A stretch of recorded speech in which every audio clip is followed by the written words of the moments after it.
topic this evening is 6 things that pleases God, 6 things that displeases God. దేవుని వాక్య ధ్యానాంశం దేవునికి ఇష్టమైన 6 అంశాలు అలాగే దేవునికి అసహ్యమైన హేయమైన 6 అంశాలు మనం చూడబోతున్నాం. What is the first one that pleases God? మొట్టమొదటిగా దేవునికి ఇష్టమైన అంశాలు ఏంటి? The life of Christ. క్రీస్తు జీవితం. Matthew chapter 3 verse 13 to 17. మత్తయి సువార్త 3:13 నుంచి 17 వరకు. In that you can see that when Jesus took baptism, when he was coming out of the water, Luke chapter 3 verse 21 and 23, and there came a voice, behold, he is my beloved son, in whom I am well pleased. లూకాసు సువార్త 3:21-23 వరకు మన వాక్యాలు చదివినప్పుడు యేసు ప్రభువు బాప్తిసం పొంది నీళ్ళ నుండి బయటకు వస్తున్నప్పుడు ఆకాశం నుండి ఒక స్వరం, ఇదిగో నా ప్రియ కుమారుడు ఈయన యందు నేను బహుగా ఆనందించుచున్నాను అనే స్వరం వినబడింది. What is that pleases God? దేవునికి ఆనందకరమైన ఇష్టమైనది ఏమిటి? Jesus, God in heaven said, I am well pleased in him. పరలోకమందున దేవుడు అంటున్నారు, ఈయన యందు నేను ఆనందిస్తున్నాను, బహుగా ఆనందిస్తున్నాను అని చెప్పారు. In whom Father in heaven is well pleased? పరలోకమందున తండ్రి ఎవరి యందు ఆనందించారు? In Jesus. యేసునందు ఆనందించారు. Then if you want to please God, నీవు దేవుని సంతోషపెట్టాలనుకుంటే where you have to be? నీవు ఎక్కడ ఉండాలి? Be in Jesus Christ. యేసుక్రీస్తునందు నీవు ఉండాలి. Come into Jesus. యేసు వద్దకు రావాలి. Obey God's word. దేవుని వాక్యానికి లోబడు. Whatever Jesus said, do it. యేసు ప్రభు చెప్పిన దానిని నీవు ఆచరించు. Because Jesus pleased Father 100%. ఎందుకనగా యేసు తండ్రిని 100% సంతోషపరిచారు. No one can please the Father in heaven like Jesus. పరలోకమందున తండ్రిని యేసు వలె ఎవరు సంతోషపరచలేరు. So if you would like to please Father in heaven, పరలోకమందున తండ్రిని నువ్వు సంతోషపరచగోరితే, if you want to please your God, నీ దేవుని సంతోషపెట్టాలంటే then come into Jesus. యేసు వద్దకు రావాలి. Because Jesus already pleased with the Father. ఎందుకనగా యేసు ప్రభువు తన తండ్రిని సంతోషపరిచారు. Then what did Jesus say? Everyone heavy laden and burdened, come unto me, I'll give you rest. యేసయ్య ఏం చెప్పారు? భారం మోసుకొనుచున్న సమస్త జనులారా నా యొద్దకు రండి, నేను మీకు విశ్రాంతిని ఇస్తాను. Matthew 11 verse 28. Mattayi 11:28. And Jesus is calling every one of us. John chapter 6 36 and 37. యోహాను సువార్త 6:36-37 వచనాల్లో యేసు ప్రభువు అందరిని తన వద్దకు పిలుస్తున్నారు. And he wants everyone to come to him. ప్రతి ఒక్కరు ఆయన వద్దకు రావాలని ఆయన కోరుతున్నారు. Get saved. రక్షణ పొందాలని.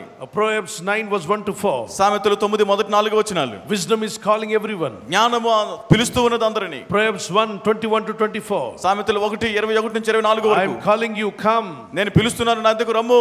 Isaiah 66. యెషయా 66. He is to stretch forth both the hands and is calling everyone. ఆయన రెండు చేతులు చాచి ప్రతి ఒక్కరిని పిలుస్తున్నారు. He doesn't have partiality, no religion, no caste. He is calling everyone, every human being on earth. ఎటువంటి పక్షపాత భేదము లేదు. ప్రతి జాతిని భూమి మీద ఉన్న ప్రతి మానవుడిని కూడా ఆయన పిలుస్తూ ఉన్నారు. Yes, he is calling you, my brother and sister. అవును, ఆయన నిన్ను పిలుస్తున్నాడు నా సహోదరి సహోదరుడా. If you come into Jesus, నీవు యేసు వద్దకు వస్తే you can please God. నీవు దేవుని సంతోషపెట్టగలవు. Second thing that pleases God, దేవునికి ఇష్టమైనది రెండవ అంశం చూస్తున్నాం. death of Christ. క్రీస్తు యొక్క మరణము. Isaiah 53 verse 1 to 12. యెషయా 53 మొదటి నుంచి 12 వచనాలు. It says, అక్కడ వాక్యం అంటుంది, and God, it was pleased for him that Jesus to be crucified on the cross, because for the human race to be saved. మానవాళి రక్షణార్థమై యేసు ప్రభువు శిలువలో ప్రాణత్యాగం చేయుట తండ్రికి ఇష్టమాయెను అని అక్కడ రాయబడింది. So God in heaven allowed Jesus to go through this crucifixion. పరలోకమందునటువంటి దేవుడు యేసు ప్రభువు ఈ విధంగా శిలువలో ప్రాణం పెట్టుటకు ఆయన అనుమతించారు. Because of that, దానిని బట్టి everyone, the human race is able to come back to heaven. ప్రతి ఒక్కరు మానవాళి ప్రతి ఒక్కరు కూడా పరలోకానికి వారు తిరిగి రాగలుగుతారు. How many would like to go to heaven? ఎంతమంది పరలోకం వెళ్ళాలని కోరుతున్నారు? Everybody wish to go to heaven. ప్రతి ఒక్కరు పరలోకం వెళ్ళాలనుకుంటారు. You know how width and how length is heaven? మరి పరలోకం యొక్క పొడవు ఎంత వెడల్పు ఎంతో తెలుసా? What is there in heaven? పరలోకంలో ఏముంటుంది? What is not there in heaven? పరలోకంలో అసలు ఏమి ఉండదు. Do you know anything about heaven? పరలోకం గురించి అసలు ఏమైనా మీకు తెలుసా? Then simply saying I want to go to heaven, నేను పరలోకం వెళ్ళిపోతాను అని మాటలు మాత్రం చెప్తాం. without knowing what is in heaven, I am sure that you don't like to go to heaven. పరలోకంలో ఏముందో తెలుసుకోకుండా పరలోకం వెళ్ళాలనే ఆశ మీకు ఉండదు. If anybody is going to France, they'll say I'm going to see Eiffel Tower. ఒకవేళ ఎవరైనా France వెళ్తే ఎందుకు వెళ్తున్నారంటే ఆ ఈఫిల్ టవర్ నేను చూస్తాను అని అంటారు. If anybody is going to America, they will say I'm going to California, I'm going to see New York City. Throughout the night is a light city. ఎవరైనా అమెరికా వెళ్తున్నప్పుడు మీరు అక్కడ ఏం చూస్తారంటే కాలిఫోర్నియా చూస్తాను, మరి న్యూయార్క్ చూస్తాను, మరి రాత్రంతా కూడా వెలిగేటువంటి పట్టణాన్ని చూస్తాను అంటారు. City which will never put off light. అసలు లైట్ ఆరినటువంటి పట్టణం అది, ఆ పట్టణాలు చూస్తాను నేను. Then if you go to heaven, what is there? మరి పరలోకం వెళ్తే అక్కడ ఏముంది? You should know about heaven. నువ్వు పరలోకం గురించి తెలుసుకోవాలి. Then you will live a life which will please God. అప్పుడు నీవు దేవునికి ఇష్టమైన జీవితాన్ని జీవించగలుగుతావు. You know, length of heaven is 2250 kilometers. మరి పరలోకం పరలోకం యొక్క పొడవు ఎంత అంటే 2250 కిలోమీటర్లు. The width of heaven is 2250. That means it's a square. It's like a square. పరలోకం యొక్క వెడల్పు కూడా 2250 కిలోమీటర్లుగా ఉంది, అనగా అది ఒక చతురస్రాకారంలో కనబడుతుంది. Width and length are the same. దానికి పొడవు వెడల్పులు సమానం. పరలోక రాజ్యంలో మరి అందరూ ఆత్మలే ఉంటారు. దేవుని స్తుతిస్తూ దేవదూతలు, ఆత్మలు, సృష్టికర్త అయిన ప్రభు ఉంటాడు. అక్కడికి వెళ్ళాలి.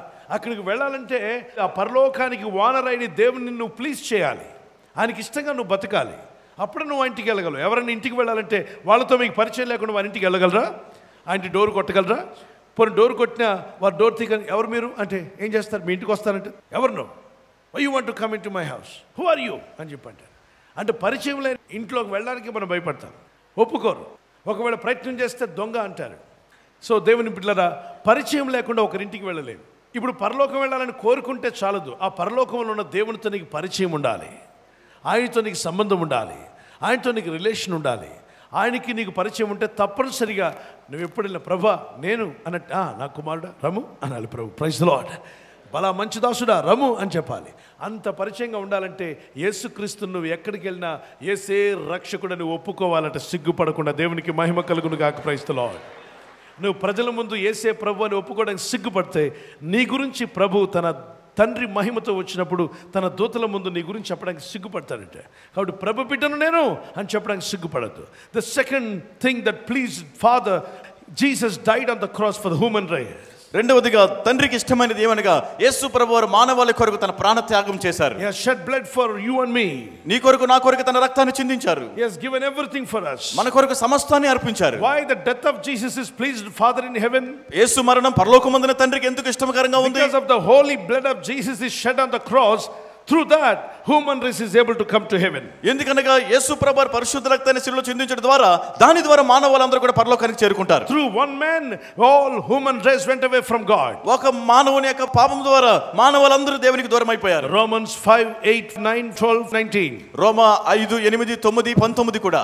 And also when you read the Genesis chapter 3 and 4 chapters. ఆదికాండం 3, 4 అధ్యాయాలు. The human race completely went away from God because of one man's disobedience. ఒక మనుషుని యొక్క అవిధేయతను బట్టి మానవాళందరూ కూడా దేవునికి దూరం అయిపోయారు. The human race is coming back to God through one person obedience, that is Jesus Christ. మరలా ఒక వ్యక్తి యొక్క విధేయత ద్వారా మానవాళందరూ దేవునికి దగ్గర అవుతున్నారు, అదే యేసుక్రీస్తు వారి ద్వారా. Now we got the way to heaven. ఆయనే పరలోకం వెళ్ళే మార్గం అయి ఉన్నారు. Jesus is calling everyone, don't go to hellfire, come to heaven.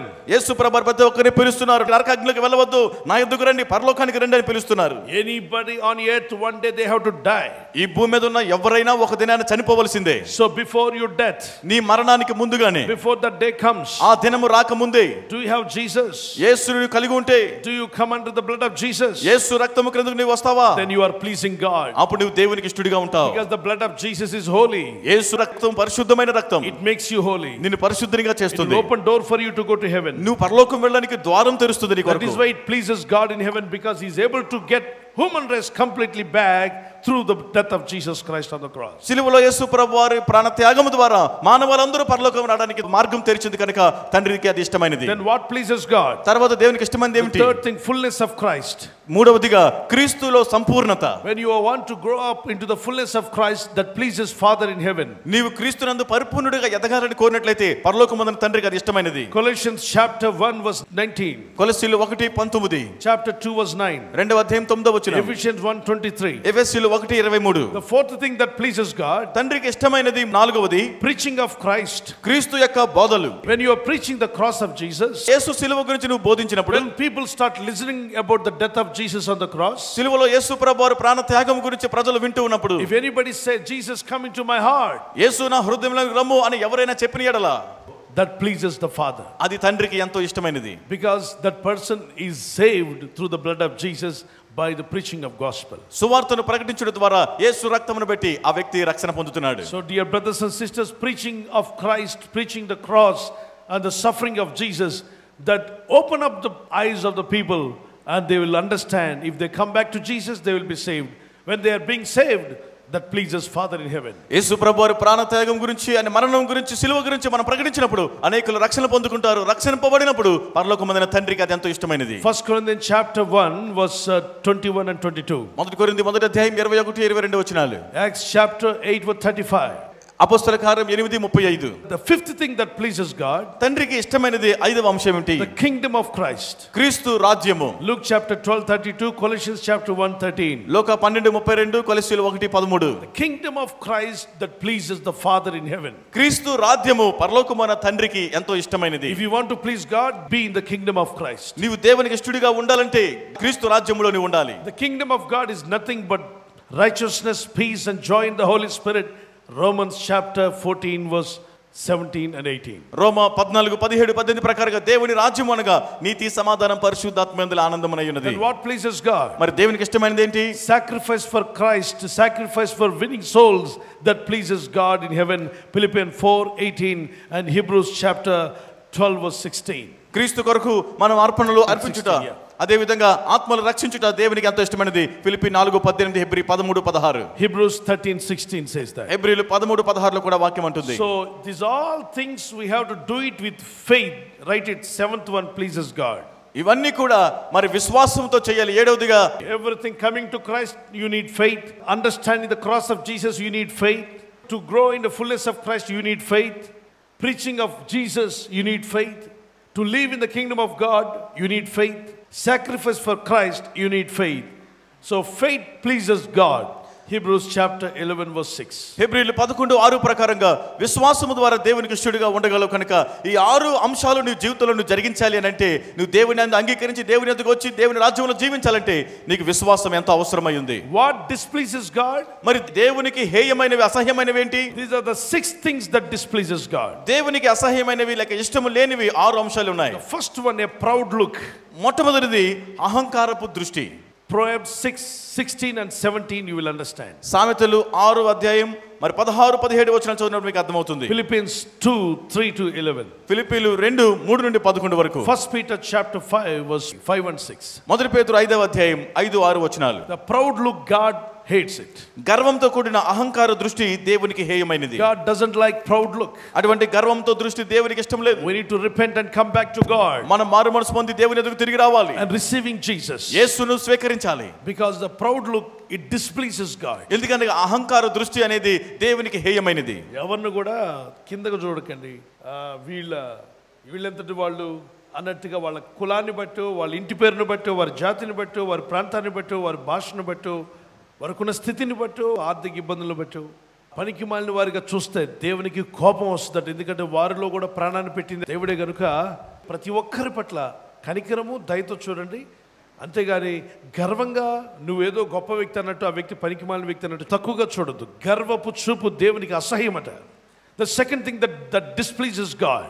దేవునికి అసహ్యమైన దాంట్లో రెండవ అంశం చూస్తున్నాం. A lying tongue, Proverbs 6:17. సామెతలు 6:16 నుంచి 17 వరకు అబద్ధమాడు నాలుక. Always speaking lies. ఎప్పుడు కూడా అబద్ధములు ఆడుట.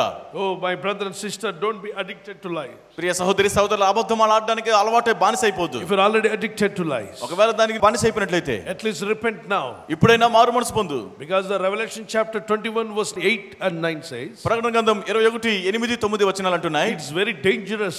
అది చాలా ప్రమాదకరమైనది. So let us hate that habit. కనుక అటువంటి అలవాటు ఉంటే దాన్ని అసహించుకుందాం. పొరపాటున ఏదైనా అబద్ధం వస్తే ఒప్పుకొని విడిచిపెట్టండి. యేసు రక్తంలో కడగమని అడగండి. ఇక నోరు తెరిస్తే అన్ని అబద్ధాలు అయితే మాత్రం చాలా మోస్ట్ డేంజరస్ పర్సన్గా మారిపోతాం.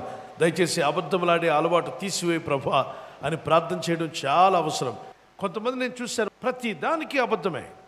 ఎందుకు అబద్ధాలు ఆడతారో తెలియదు. 1, 2 తెలుసో తెలియకో వస్తే వేరే విషయం. ప్రతిదానికి అబద్ధమే. అంటే ఒక ఆత్మను వాళ్ళు ఆహ్వానించినట్టు అయిపోతుంది. అందుకే అబద్ధములాడే ఆత్మను ఆహ్వానించొద్దు, వదిలేసేయండి. అబద్ధం ఆడే ఆ దురలవాటు తీసేయమని ప్రార్థన చేయండి. ఒక బాబు అమ్మని అడిగాడు, అమ్మ అబద్ధం పెద్ద పాపమా, దొంగతనం పెద్ద పాపం అంటే వాళ్ళ అమ్మంది, నాయన 2 ఒకటేరా నాయన అని అంటే, అమ్మ మరి నేను స్కూల్లో నుండి ఎరేజర్, పెన్సిల్, స్కేలు దొంగతనం చేసి వస్తే ఎందుకు తెచ్చావు? ఈ వాచ్ నీది కాదు, ఈ పెన్సిల్ నీది కాదు, నేను కొనివ్వలేదు, డాడీ కొనివ్వలేదు, ఎందుకు తీసుకొచ్చావు అని స్కేల్తో మమ్మల్ని కొడుతున్నావు కదా మమ్మీ.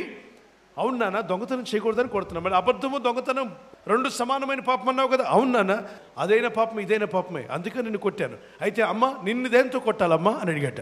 నన్ను ఎందుకు కొట్టాలంటే పక్కింటి ఆంటీ అడిగితే కందిపప్పు డబ్బా నుండి పెట్టుకుని లేనే లేదని చెప్పావు కదమ్మా.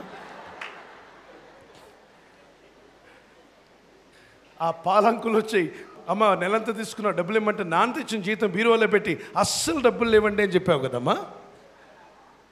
నిన్నే స్కేల్తో కొట్టాలి మమ్మీ అని అంటే, నాయన ఇంట్లోనే పాస్టర్గా తయారయ్యావు బాబు అని చెప్పి మోకరించి ఆ రోజు ఆ తల్లి మారు మనసు పొందిందట.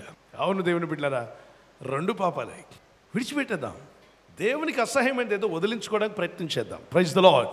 దేవుడు ఏది కలిగి ఉండమన్నాడో దాన్ని కలిగి ఉందాం. నోబడీ ఈజ్ పర్ఫెక్ట్ అని చెప్పి అన్పర్ఫెక్ట్గా ఉండమనలా. మీ పరలోకమందున్న తండ్రి పర్ఫెక్ట్ అయినట్టు మీరు కూడా పర్ఫెక్ట్ అవ్వడానికి ప్రయత్నం చేయమన్నాడు. మత్తయి సువార్త 5:48 మీ పరలోకమందున్న తండ్రి పరిపూర్ణుడు గనుక మీరును పరిపూర్ణులుగా ఉండెదరు. So which displeases God, remove it from your life. Proverbs 26:28. దేవునికి హేయమైన అసహ్యమైన వాటిని నీ జీవితంలో నుండి నీవు వాటిని తీసివేయాలి. And the third thing that displeases God, మూడవదిగా దేవునికి అసహ్యమైనది a carnal mind. శరీరానుసారమైన మనసు. Always carnal things. ఎప్పుడు కూడా శరీర సంబంధమైన తలంపులు. When you read Galatians chapter 5:19, గలతీయులు 5:19 చదివినప్పుడు, also when Romans chapter 6:1-12 and Romans 8:7, Romans 8:9, all these references will show you what is carnal mind. రోమా 8:8 నుండి 8, 9, 10 వచనాలు కూడా మనం చదివినప్పుడు ఈ శరీరానుసారమైనటువంటి మనసు అంటే ఏమిటో అక్కడ మనకు వాక్యం చాలా స్పష్టంగా చెప్తుంది. Galatians 5:19 clearly will explain you what is carnal life. గలతీయులు 5:19లో ఈ శరీరానుసారమైనటువంటి జీవితం అంటే ఏంటో చాలా స్పష్టంగా అక్కడ వివరిస్తుంది. Mark chapter 7:21 explains you what is carnal life. Mark 7:21లో కూడా శరీరానుసారమైన జీవితం అంటే ఏంటో అక్కడ వాక్యం అంటుంది. And what will be the condition of people, those who follow those things? The Revelation chapter 21:8 you will understand. ఎవరైతే అటువంటి వాటిని అనుసరిస్తారో వారి పరిస్థితి ఏ విధంగా ఉండబోతుందో ప్రకటన 21:8 వచనంలో వివరిస్తుంది. The next fourth thing that displeases God, the death of the wicked. దేవునికి హేయమైనది అనగా ఇష్టం లేనిది 4వదిగా దుష్టుని యొక్క మరణము దేవునికి ఇష్టం లేదు. What does it mean? దాని అర్థం ఏమిటి? God loves even wicked people to come back and get saved. దుష్టులు కూడా తిరిగి వచ్చి రక్షణ పొందాలని దేవుడు కోరుతున్నాడు. God doesn't want anybody to die in wickedness. ఏ ఒక్కరు కూడా దుష్టత్వములోనే మరణించడం దేవునికి ఇష్టం లేదు. God doesn't want anybody to die in adultery. ఎవరు కూడా వ్యభిచారంలోనే చనిపోవడం దేవునికి ఇష్టం లేదు. God doesn't want anybody to die as addicted to drugs. ఏ ఒక్కరు కూడా మత్తు పదార్థాలకు బానిసై దానిలోనే చనిపోవడం ఆయనకి ఇష్టం లేదు. God doesn't want anybody to die as a sinner. ఏ వ్యక్తి పాపిగా మరణించడం దేవునికి ఇష్టం లేదు. That's why don't die as a wicked person. Come back to God. If you don't come back to God, that also displeases. Living in wickedness displeases God. అందుకే దుష్టునిగానే చనిపోవద్దు. ఆ విధంగా చనిపోవడం దేవునికి ఇష్టం లేదు కనుక నువ్వు దేవుని వద్దకు తిరిగి రావాలి, రక్షణ పొందాలి. ఉదాహరణకు మీ తమ్ముడు, అన్నో, మీ కుమారుడు వారు దుష్టులుగా మూర్ఖులుగా ఉన్నారనుకోండి, వాళ్ళు రక్షించబడాలని ప్రార్థన చేయండి. వారు దేవుని సన్నిధికి రావాలని ప్రార్థన చేయండి. వారు కళ్ళు తెరవబడాలని ప్రార్థన చేయండి. వారి ఆత్మలు వెలిగించబడాలని ప్రార్థన చేయండి. Everyone should come back to God, get repent and have a born again experience and follow Jesus. ఎవరైనా దుష్టత్వంలోనే మారకుండా చనిపోతే అది దేవునికి ఇష్టం లేదు. ప్రతి ఒక్కరు కూడా యేసు ప్రభువు వారి వద్దకు వచ్చి రక్షణ పొంది వారి దేవుని బిడ్డలుగా మార్చబడాలనేది దేవుని కోరిక. The fifth thing that displeases God, he that soweth the discord. Proverbs chapter 6:19 and 2, John chapter 10 and Ephesians chapter 4:3. మరి కలహములు రేపవాడు, జగడములు పుట్టించేవాడు దేవునికి అసహ్యుడు. 2 యోహాను 10, ఎఫెసీయులు 4:3 వచనం. కొంతమంది చూడండి, అడుగు పెట్టారంటే అక్కడ కలహాలు వచ్చేస్తాయి. అప్పటి వరకు ప్రశాంతంగా ఉంటుంది, వారు అడుగు పెట్టారంటే అక్కడ కలహాన్ని సృష్టించేస్తారు. బైబిల్లో ఒక మాట ఉంది, మత్తయి సువార్త 5:0 యేసయ్య చెప్పాడు, సమాధానపరచువారు ధన్యులు, వారు దేవుని కుమారులు అనబరచబడుదురు. గొడవలు పెట్టువారు ధన్యులు, వారు సాతాను కుమారులు అనబడుదురు. అక్కడ సిచ్యువేషన్ మారిపోద్ది. ఆ గ్రూప్లోకి ఎవరో ఒక వ్యక్తి కలహాలు పెట్టే వ్యక్తి వచ్చాడని మీరు అర్థం చేసుకోవాలి. తర్వాత that displeases God, he that don't look back. వెనుక తిరిగి చూడవద్దు. Don't turn back. వెనుక తిరగవద్దు. So what does it mean, turning back and looking back? వెనుక తిరిగి చూడడం అంటే దాని అర్థం ఏంటి? It means that living faith, living Jesus and going to the world. దాని అర్థము యేసును విడిచి అనగా విశ్వాసాన్ని విడిచి మరలా లోకంలోకి వెళ్ళిపోవడం. Never ever look back, because Luke chapter 17 verse 26-28, Lot's wife looked back and she became a pillar of salt. లూకా 17:28-29 వచనాల్లో మరి లోతు భార్య వెనక్కి తిరిగి ఆమె ఉప్పు స్తంభంగా మారిపోయినట్లు మనం చూస్తున్నాం. In other words, is that disobedience, backslidden life. అనగా మరొక మాటలో అవిధేయత, వెనకంజ వేయడం లేక విశ్వాసంలో పడిపోవడం. So let us never look back. అటువంటి విధంగా వెనక్కి తిరిగి చూడొద్దు. మీ హృదయాల్లో ఈ రోజు నుండి, ప్రభువా నీకు ఇష్టమైన వ్యక్తిగా నేను జీవించాలని నిర్ణయించుకున్నాను తండ్రి, నీకు ఇష్టం లేని వాటిని నేను వదిలేస్తాను ప్రభువా అన్నవారు. Let's pray. If you take a decision to leave those things which that displease God and to follow that pleases God, start praying. దేవునికి అసహ్యమైన వాటిని విడిచి దేవుని వెంబడిస్తాను అన్నటువంటి వారు ప్రార్థన చేయండి. Let's take a decision and pray. ఇప్పుడే ఒక తీర్మానం తీసుకోండి. Till now we heard the message. ఇప్పటి వరకు మీరు వాక్యాన్ని విన్నారు. Now it's the time to take a decision. ఇప్పుడు తీర్మానం తీసుకోవాల్సిన సమయం. Lord Jesus, let me hate the things that please God. దేవునికి ఆయాసమైనవి లేక హేయమైన వాటిని నేను అసహించుకోవడానికి సహాయం చేయండి. Lord, let me love things that pleases you. నీకు ఇష్టమైన వాటిని నేను ప్రేమించడానికి సహాయం చేయండి. Yes, Father, touch my life, Lord. తండ్రి నా జీవితాన్ని తాకమని అడుగుచున్నాను. Anoint me, Jesus. యేసును అభిషేకించండి. Come and fill me with the power of the Holy Ghost. పరిశుద్ధాత్మ శక్తితో నన్ను నింపండి ప్రభువా. Let your mercy come and touch me. నీ దయతో వచ్చి నన్ను దీవించండి. Let your compassion come upon me. నీ కనికరము నా పైకి దిగిరానివ్వండి తండ్రి. Wash me with your blood, my నీ Father. రక్తముతో నన్ను కడగండి ప్రభువా. Fill me with the Holy Spirit. పరిశుద్ధాత్మతో నన్ను నింపండి. Thank you, my Jesus, for the touch. ప్రభువా యేసు నన్ను తాకినందుకు నీకు స్తోత్రం. Let everyone renew their faith, Master, Lord. ప్రతి ఒక్కరి యొక్క విశ్వాసాన్ని నూతనపరచండి తండ్రి. Renew their heart. వారి హృదయాన్ని నూతనపరచండి. Touch them. తండ్రి వారిని తాకమని అడుగుతున్నా. Transform their lives. వారి Lord. జీవితాలు రూపాంతరపరచండి. Thank you, my Jesus. ప్రభువా యేసు నీకు స్తోత్రం. Hallelujah. ప్రభువా నీకు స్తోత్రం. Lord, anoint your people. ప్రభువా నీ ప్రజలను అభిషేకించండి. Heal their diseases, sicknesses. వారి వ్యాధి రోగములను స్వస్థపరచండి. Set them free from all their problems. ప్రతి విధమైన సమస్యల నుండి వారిని బాగు చేసి విడుదల చేయండి. All the financial problems, debts, cases, court cases, and all types of problems that they're going through. Set them free in Jesus' name. ఆర్థిక ఇబ్బందులు, అప్పు బాధల నుండి, కోర్టు కేసులు, వారు ఎదుర్కొంటున్న ప్రతి సమస్య నుండి యేసు నామములో విడుదల దయచేయండి. Give them peace of mind, Lord. మనశ్శాంతి అనుగ్రహించమని అడుగుచున్నాను. Joy and happiness, Father. సంతోషం, ఆనందం దయచేయండి. Let everyone receive the anointing of God. ప్రతి ఒక్కరు దేవుని అభిషేకాన్ని పొందుదురు గాక. Deliverance come in the name of Jesus Christ. యేసు నామములో విడుదల వచ్చును గాక. Oh, fill them with the Holy Spirit, my Jesus. ప్రభువా నీ పరిశుద్ధాత్మతో నింపండి తండ్రి. Come, Holy Spirit. పరిశుద్ధాత్మల rum. Anointing come upon your people. అభిషేకం నీ ప్రజలపైకి దిగిరమ్ము. Holy Spirit, lead your people. పరిశుద్ధాత్మల బదువ పూర్తి స్వస్థత Strengthen దయచేయండి. them, Jesus. Strengthen them, Lord. Sanctify them with your blood. నీ రక్తంతో శుద్ధులుగా చేయండి. Give them ability to follow you. నిన్ను వెంబడించే శక్తిని దయచేయండి. In Jesus' mighty name we pray. యేసు శక్తిగల నామములో ప్రార్థిస్తున్నాం తండ్రి. Amen. ఆమేన్.